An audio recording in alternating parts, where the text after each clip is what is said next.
Injil itu mengajarkan kebahagiaan. Itu bukan dari kehidupan yang bebas dari penderitaan, tetapi hidup yang dipenuhi dengan kasih, pengampunan, pengharapan akan keselamatan melalui kematian dan kebangkitan Kristus. 3, 2, 1, ngobrolin pesona Injil yuk. Setiap hari. Pak Bro, kita hari ini di tempat yang beda nih. Iya, tempat baru. Tempat baru. Kita ada di Acun Gallery. Wis, mantap. Kita kasih sambut dulu jemaat kita, Praegrianers. Hari ini kita berbahagia di Acun Gallery di Hibrida. Kita kasih di Hibrida ya. Ini terbuka untuk kita bisa ibadah di sini, kita bisa nyanyi-nyanyi memuji Tuhan di sini. Puji Tuhan. Jadi kalau Igrianers mau bikin persekutuan, boleh kontak-kontak kita, nih kita langsung kasih ke Pak Suranta. Siap.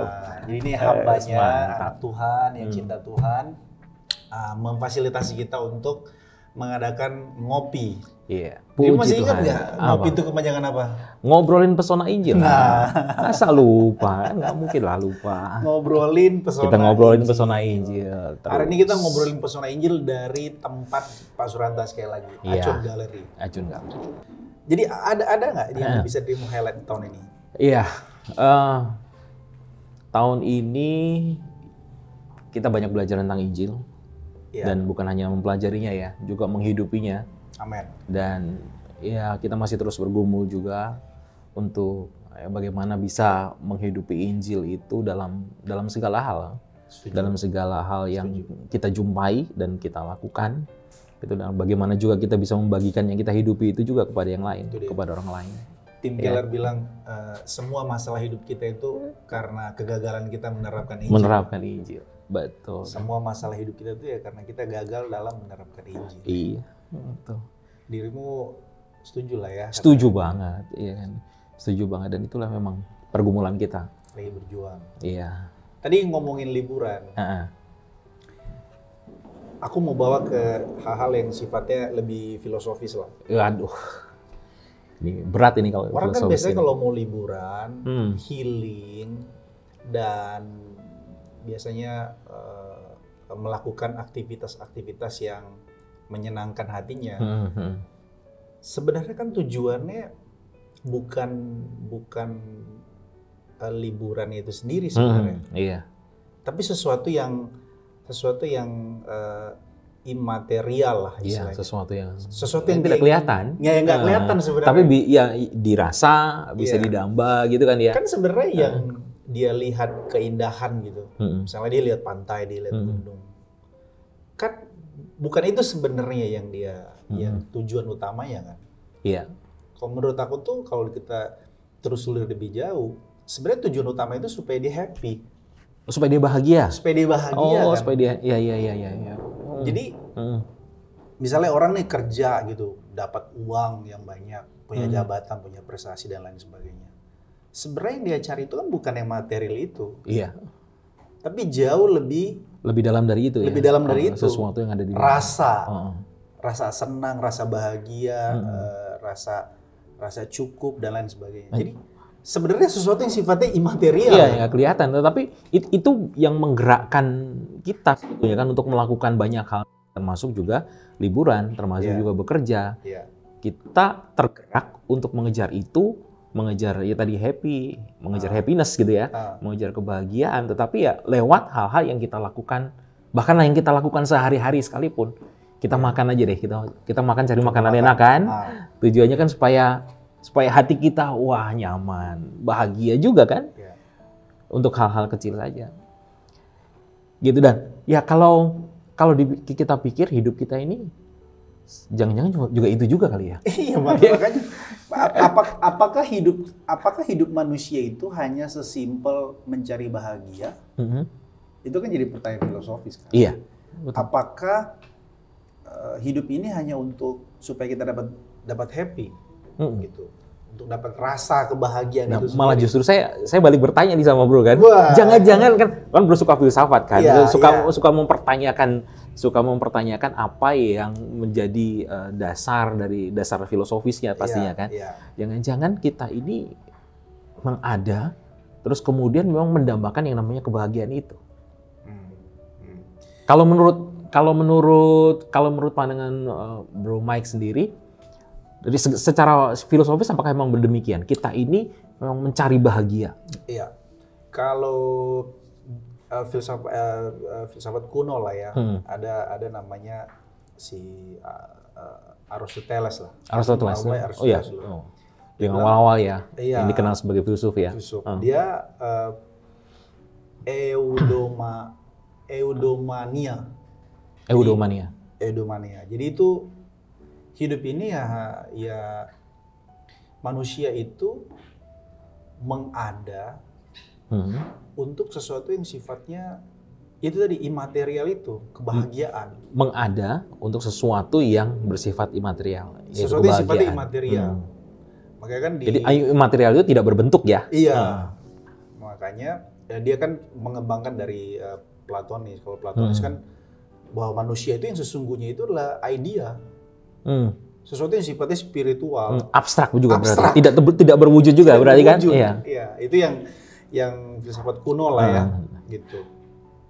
Nah, nanti masuk dia ke generasi yang berikutnya, Epicurus, kemudian Stoa. Ini sih dua filsuf yang sangat kental dengan unsur filosofis filsafat happiness-nya. Oh, mereka juga mencari kebahagiaan ya. Jadi secara para filsuf ini juga membangun satu pemahaman tentang bagaimana seseorang manusia, bagaimana manusia itu mencapai kebahagiaannya atau mencari kebahagiaannya.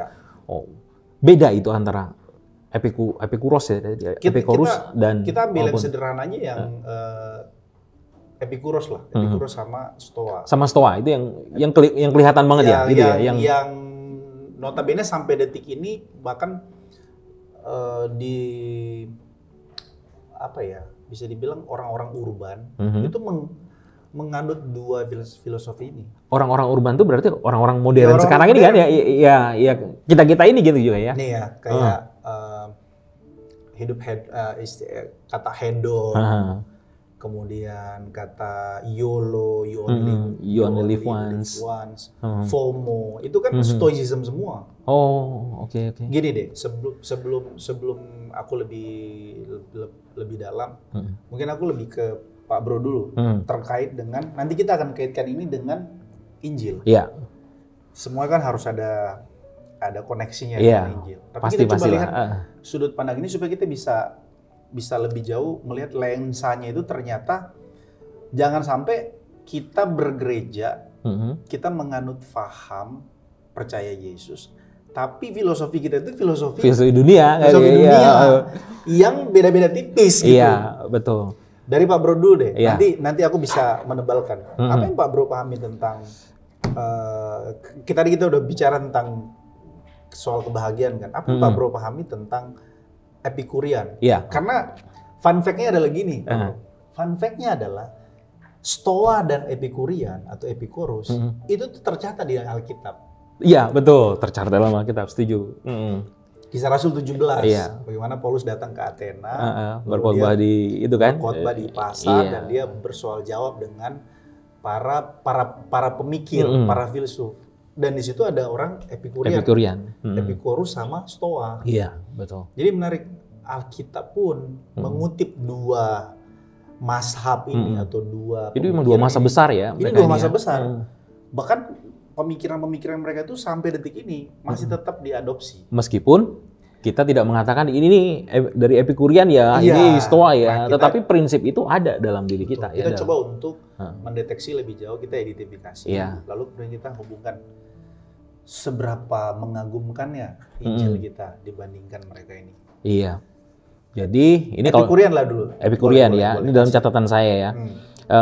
Jadi kalau Epikurian itu berpandangan bahwa kebahagiaan itulah tujuan hidup manusia. Sampai sini masih oke ya. Kebahagiaan itu memang tujuan hidup manusia. Tetapi lucunya adalah dicapai dan bisa dicapai dengan mengejar kenikmatan atau menghindari penderitaan. Iya betul. Itu Epikurean. Itu ya. Jadi justru menghindari penderitaan. Bagaimana caranya dia hidup, melakukan segala upayanya, gitu ya, mau bekerja keras, mau apa, tapi tujuannya adalah supaya tidak menderita. Atau kalau tidak menderita ya mencapai kenikmatan tertentu. Itu yang diupayakan. Dan kalau kita pikir ya manusia-manusia kita yang hidup pada masa sekarang ini juga tidak jauh dari pandangan ini. Betul. Gitu ya. Kita salah merasa, satu inilah, sorry aku potong, salah satu motivator besar lah, Tony Robbins. Tony Robbins ya. Dia tuh punya salah satu idiom bahwa manusia itu berupaya untuk mengejar kenikmatan. Jadi manusia itu otaknya itu cuma terbagi atas dua. Otak pertama dia mengejar kenikmatan, otak kedua menghindari penderitaan. Gitu ya. Iya, kenikmatan dan penderitaan. Jangan menderita, sama ayo kita cari kenikmatan. Cari kenikmatan. Nah, jadi dia mengkontraskan, kalau kamu ingin sukses, kamu jangan hanya cari yang nikmatnya. Kamu harus menderita terlebih dahulu. Itu motivator kelas dunia loh. Iya. Dan rupanya itu tau nggak? Epikurean. Iya. Gitu ya. Jadi kita bisa terjebak dalam pola pikir seperti ini ya. Cara pandang lah kalau kita bicara dalam konteks Injil. Jadi cara kita memandang sesuatu dan kemudian karena itulah kemudian yang menggerakkan kita kan untuk melakukan sesuatu. Kalau kita bicara dalam konteks pembelajaran kita. Epikurean juga terkenal dengan istilahnya hedonisme. Hedonisme ya, dalam rangka mengejar kenikmatan tadi ya. Kenikmatan. Alkitab juga ada sih tentang hedonisme. Iya, padahal kalau kita bicara namanya kenikmatan kan memang unlimited ya. Betul. Jadi tidak ada batasnya, tidak ada standarnya. Oh ini sudah nikmat atau apa gitu. Jadi sehingga orang bisa mengejar apapun untuk itu. Iya. Kita lagi buat nanti. Kita buat sintesisnya nanti di Injil. Iya, betul. Kita kan lagi buat tesis antitesisnya. Betul. Ada lagi yang menarik dari Epikurean, Pak Bro? Dari Epikurean ya. Jadi kalau kita, jadi upaya Epikurean itu memang salah satunya adalah menghilangkan penderitaan ya. Jadi bagaimana supaya kita itu tidak menderita apapun caranya. Apapun caranya kita tidak menderita, dan itu terus diupayakan, dan bagaimana supaya memang benar-benar yang namanya nikmat, itulah kenikmatan hidup gitu kan. Makanya kan ada istilah mereka tuh gini, kalau orang Epikurean itu lebih kepada kita masih nikmati hidup. Iya, kita masih hidup, nikmatilah gitu kan. Nikmati dong semuanya ya kan. Kita hidup satu kali saja ini kan, gitu kan. Jadi nikmatilah sepuas-puasnya. Kita coba segala sesuatu. Gitu ya. Kita lakukan kalau bahasanya itu ikuti kata hatimu. Iya kan. Termasuk ikuti kata hatimu. Itu Epikurean juga kan, betul. Apa kata hatimu? Karena itulah yang akan memberi kenikmatan kepadamu kan, gitu kan. Self love gitu. Itu Epikurean loh. Kasihi dirimu, terus udah pokoknya kalau kamu lagi stres, kamu ya pergi belanja, atau pergi ke Bali atau pergi ke mana. Sadar nggak sadar itu Epikurean sebenarnya. Itu termasuk yang bagaimana healing, kita menikmati pokoknya segala sesuatu yang mengejar kenikmatan duniawi itu ya. Pada akhirnya orang lari kepada alkohol, lari ke drugs, dia lari ke ngerokok. Itu juga karena pandangan ini ya, bagaimana mencari dan mengejar kenikmatan. Itu Epikurean juga. Sadar nggak sadar. Mungkin kan juga kalau kita menuntut ilmu nih, kita dapatkan ilmu yang baru, kita mendapatkan informasi, dan kemudian kan kita merasa gimana begitu kan. Bisa saja seorang dengan ilmunya yang tinggi bahagia, ya kan, merasa something lah dia gara-gara itu. Masing-masing orang tuh pada akhirnya kita seperti pembahasan kita soal berhala kan. Sorry nih, aku belum sempat. Soal yang kita bahas soal berhala ya. Pada akhirnya orang itu akan condong kepada sesuatu yang bernilai dan paling berharga. Iya, sesuatu yang dianggapnya berharga dan bernilai. Dan kalau itu lesser than God gitu, bukan Tuhan, ya jadi berhala. Nah, kalau dalam konteks mereka itu ya itulah kenikmatan. Iya, itulah kenikmatan itu ya. Iya. Bahkan bisa dikatakan kenikmatan itu sendiri itulah berhala sebenarnya kalau dalam kacamata Injil. Iya. Tapi aku sebelum lebih jauh ngomongin bagaimana lensa Injil melihat terkait kebahagiaan.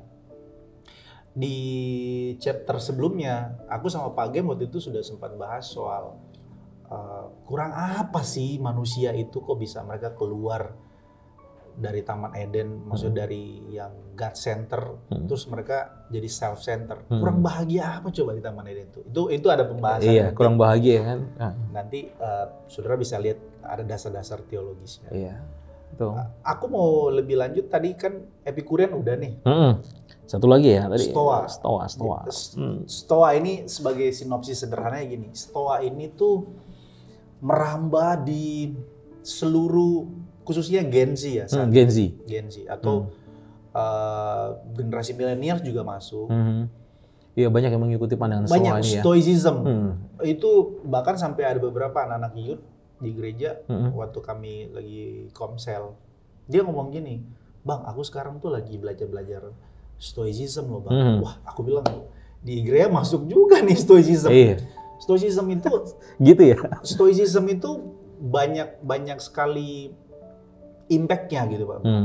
Dalam hal mengejar kebahagiaan. Jadi dia tuh lebih konten. Jadi dia merasa penuh dan bisa mengendalikan dirinya. Sesederhana ini sebenarnya kalau si Stoicism itu ini dari aku, nanti Pak Bro tebalin. Iya. Stoicism itu dia kalau secara sederhana filosofinya adalah dikotomi kendali. Jadi ada pembagian kendali ya. Ada pembagian kendali.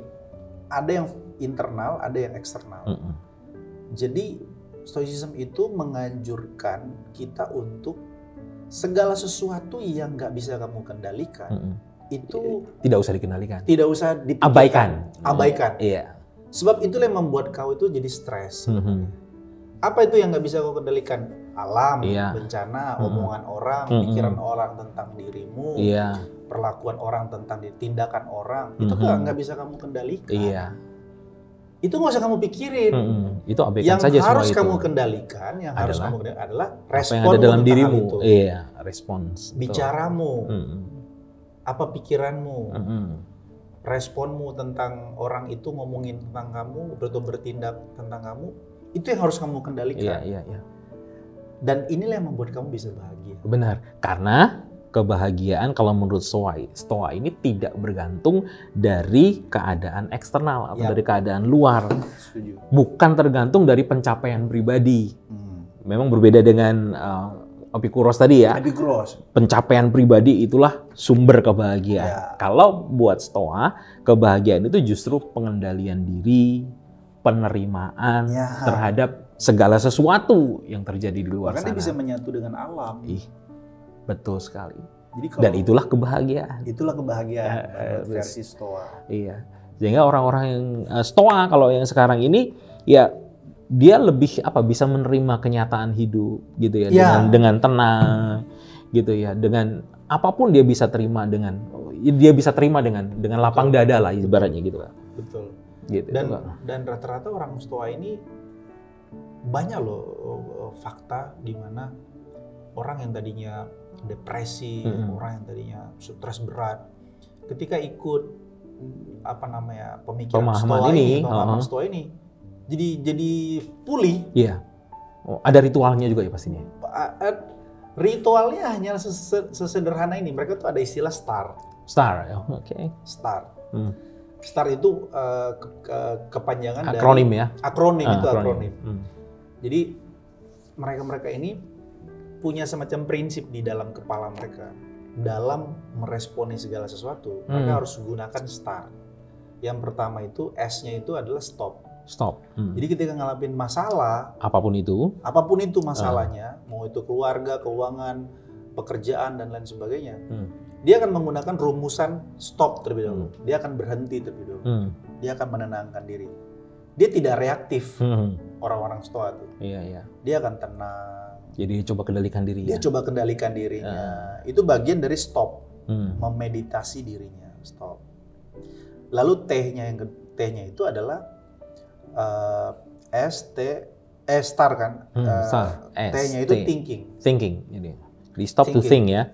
Stop to think. Jadi dia akan mikir. apakah ini worth it untuk aku permasalahkan? Jadi ngecek berarti ini dari dalam atau dari luar ya, gitu ya. Dia akan dia akan mendeteksi, dia akan thinking apakah ini bisa aku kendalikan atau ini nggak bisa aku kendalikan. Iya. Apakah aku harus merespon ini? Bahkan ketika dia merespon dengan perkataan atau dengan tindakan, itu pun diukur sama dia. Sampai sejauh mana aku harus merespon? Iya, gitu sampai sejauh mana? Kata-kata apa yang harus keluar dari mulutku? Terus apa respon aku? Iya. Jadi mindful ya, benar-benar dipikirkan. Mindfulness dia gitu, orang stoa itu. Iya. Lalu setelah dia thinking, baru dia A-nya tuh assessment. A-nya itu dia akan memberikan value, worth it nggak atau untuk mendapatkan respon ini. Untuk mendapatkan respon ini, apakah pantas nggak, layak nggak? Pantas nggak, layak nggak gitu. Nilai-nilai apa yang harus aku serap atau nilai-nilai apa yang harus aku buang? Iya. Karena mereka menekankan kebijaksanaan sih ya, menekankan hikmat gitu, menekankan nilai-nilai itu tadi ya. Makanya ada itu di situ ya. Ada rumusannya. Iya. Itu ya sekilas kalau kita lihat, wow. Iya.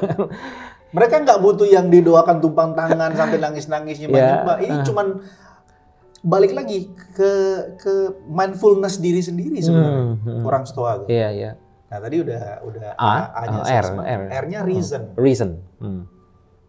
Jadi mereka itu melakukan segala sesuatu harus ada reason.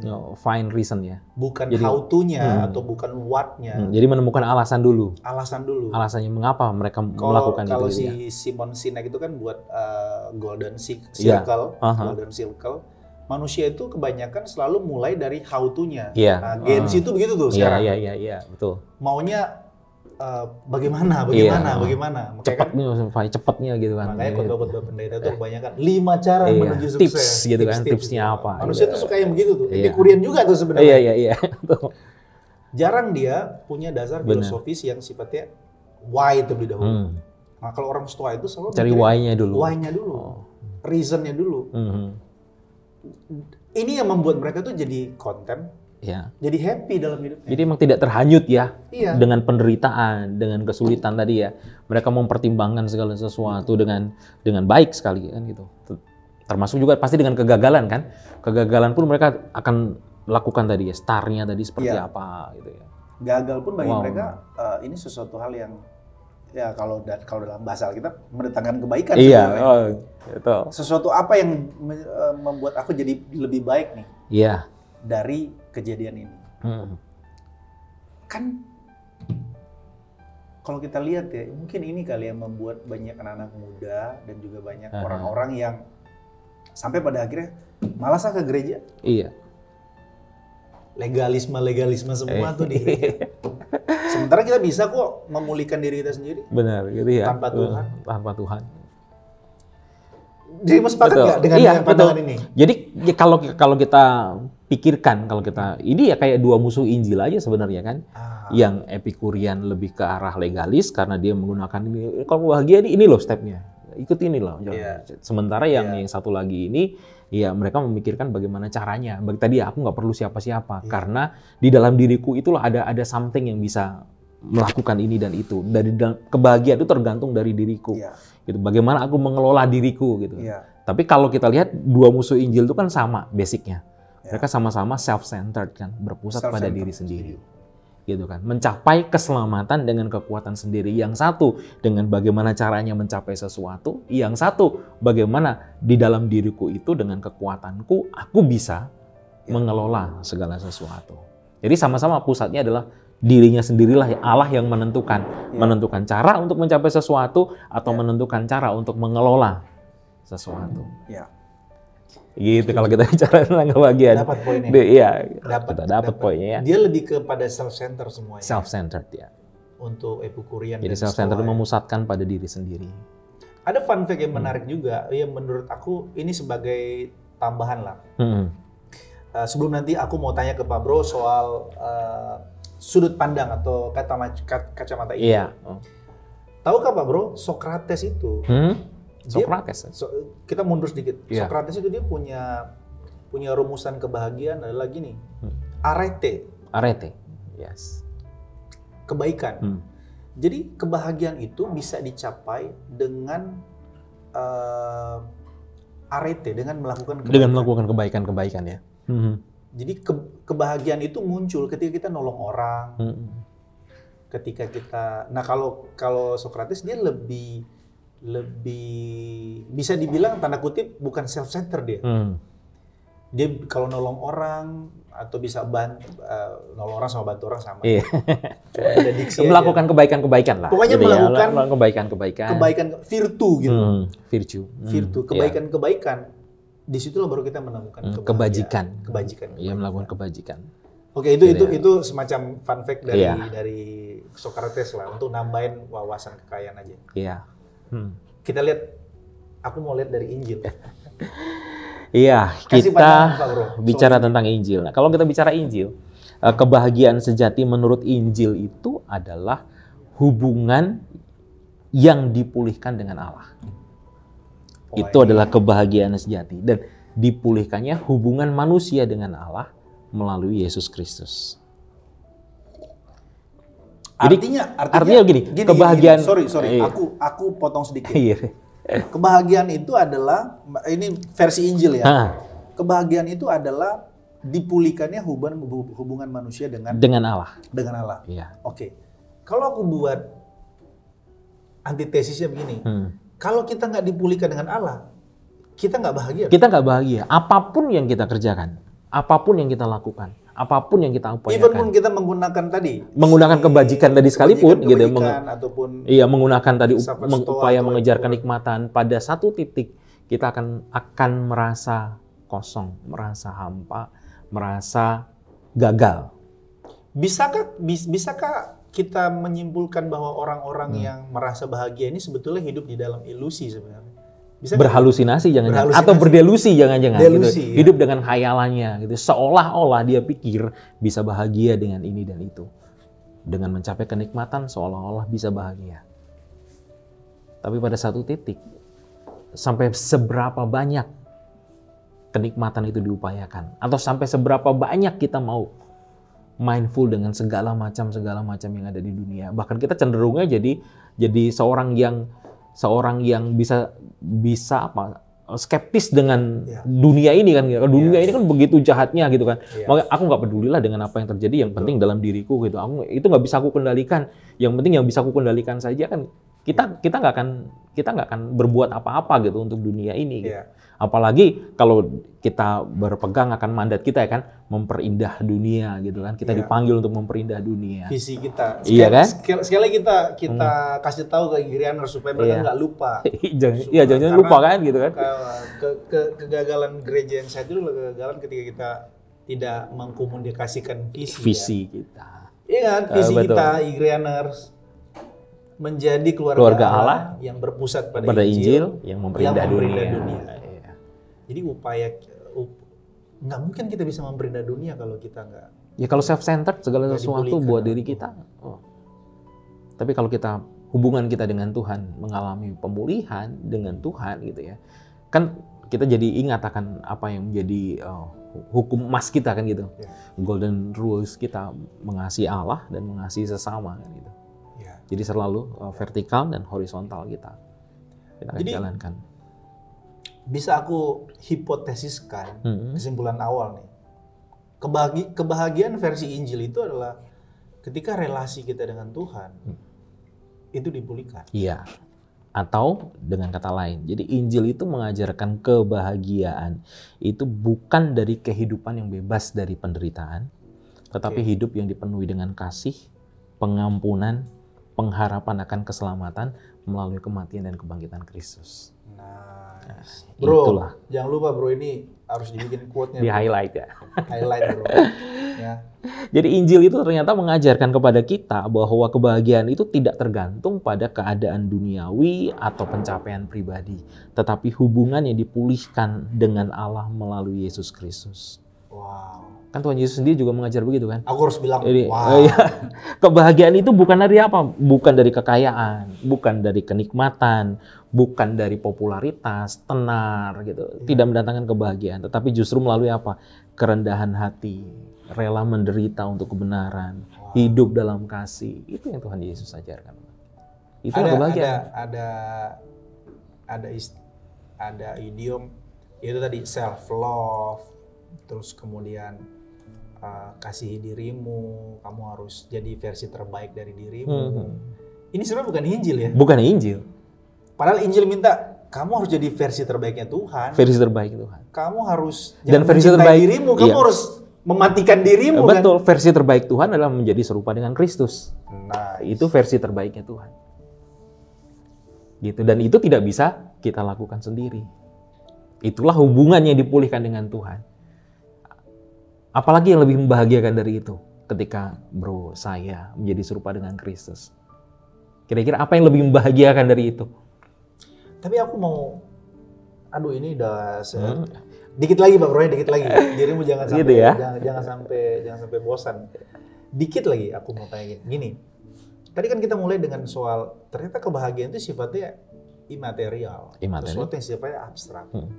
Nah, apakah kebahagiaan dalam Kristus itu juga imaterial, abstrak? Menurut Pak Bro gimana?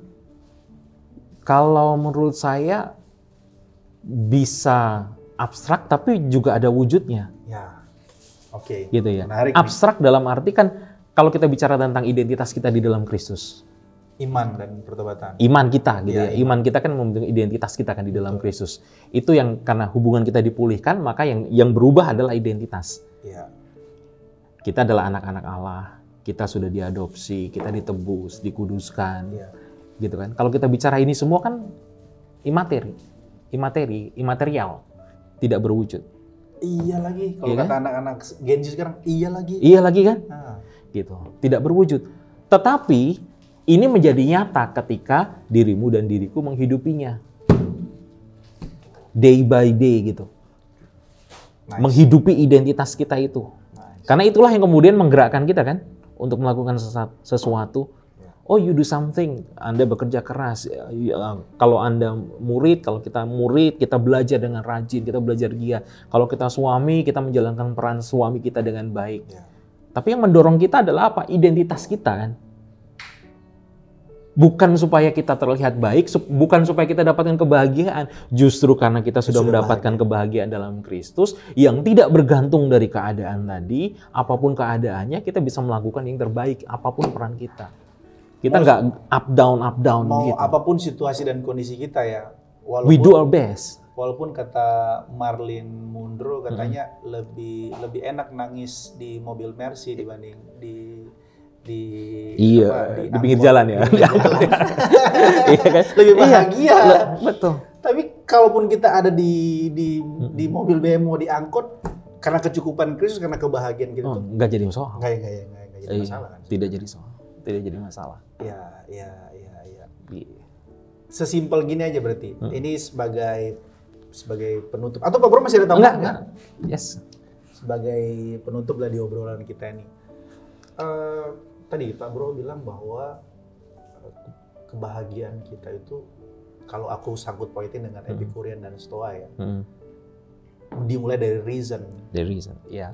Ternyata why-nya kita itu ya karena Kristus. Karena Kristus. Jadi segala sesuatu yang kita lakukan, atau kebahagiaan yang kita miliki saat ini di dalam batin kita, semua itu karena Kristus. Iya. Untuk sampai tiba kepada keputusan atau kesimpulan karena Kristus, itu kan bukan tiba-tiba ya. Tidak mungkin tiba-tiba. Iya. Itu perjalanan iman, journey of faith. Journey of faith. Dari aku begitu loh Pak Bro. Dari dirimu ada lagi? Saya sih hanya ingin mengutip aja Filipi pasal 4 ayat 4 gitu kan. Siap. Apa tuh? Bersukacitalah. Sekali lagi kukatakan. Kayaknya bisa tampil nggak di sini, Bro? Bersukacitalah. Gitu. Bro. Nanti bisa. Biar ada teksnya. Jadi Filipi 4. Ternyata bersukacitalah. Filipi 4 ayat 4. Bersukacitalah. Sekali lagi kukatakan bersukacitalah.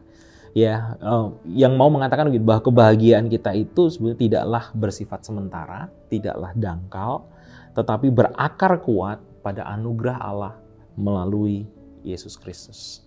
Wow. Itulah yang membuat kita bersukacitalah di dalam segala keadaan. Berbahagia dengan aku makin bersukacita nih Pak Bro. Gitu.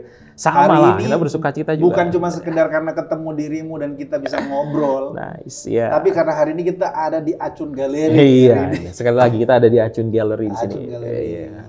Bersukacitalah. Bersukacitalah. Igrainers bersukacitalah. Oke. Kita ketemu di chapter selanjutnya. Siap, ketemu lagi. God bless. God bless. Mulai Sampai dari jumpa. rumah, jangan lupa. Iya. Kopi dulu.